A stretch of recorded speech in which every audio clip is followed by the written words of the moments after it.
Good evening, my name is Fezwe Ndwayan. I'm Siviwe Mafuna.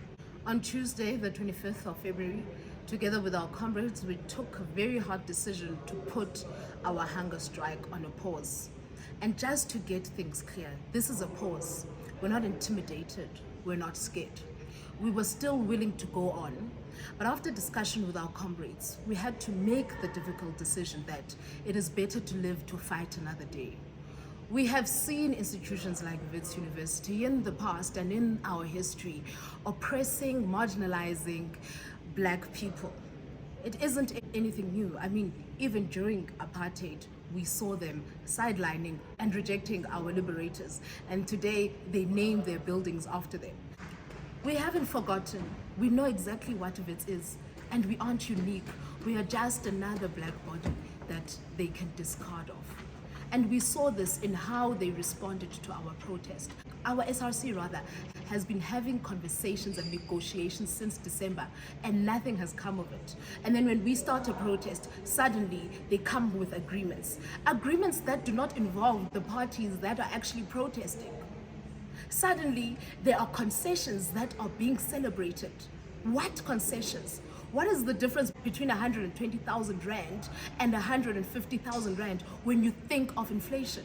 It's really nothing. It is the exact same thing. What is 150,000 Rand to the poorest of the poor in our institution? We know that when you're a poor student, you could easily accumulate over 200,000 Rand of debt. We even know that these funding mechanisms that they have for students only trap them into further debt. So what is this that is to be celebrated? Because we know that by February next year, students will be back in the same position. And actually the students that have received assistance this year will be back in their numbers next year, unable to register. So what is to be celebrated? What is to be celebrated when we are told that the priority is first and second years?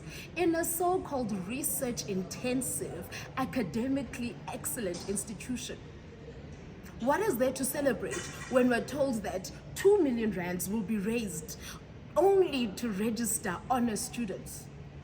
What is supposed to happen to the rest of us? Are we supposed to be thrown away in some bin because we're Black? It's so easy to discard of us. Because we have generations of poverty that we have to break, such that even our lives are worth nothing. We protested, we didn't eat for 12 days. It is hard to believe we know, but we care about our country that much. We care about the future of this country that much. And it was never about individuals. The institution tried to trivialize the struggle. They tried to character assassinate and make it what it's not. It is not about us. It is about the future of the students that are on this campus. It's about the future of our country. But also it's about the promises that are enshrined in the Freedom Charter. It's about the promises that are in the Constitution. We have to start challenging these things. I have never seen anyone else but a Black student that isn't registered. So we reject these concessions, and we aren't tired, we aren't scared, we fear nothing. We understand how institutions like Wits University operate within capitalist systems. We know they have to reproduce themselves. We know that their focus is on compound growth. We know that. So we know that them rejecting and telling us there's no money, it's just their way of ensuring that they make profit. It has nothing to do with the fact that it is our fault. It is not our fault. It is the system. And we have to fight it. And we have to unite. Greetings once more. Fellow students, comrades, we want to appeal to our brother from Katlehong. Please don't forget us. We want to be like you. We want to be doctors one day. We want to be like you. We want to appeal to the former president of UCT, the Dean of Students, Jerome. Please don't forget us. We want to be like you.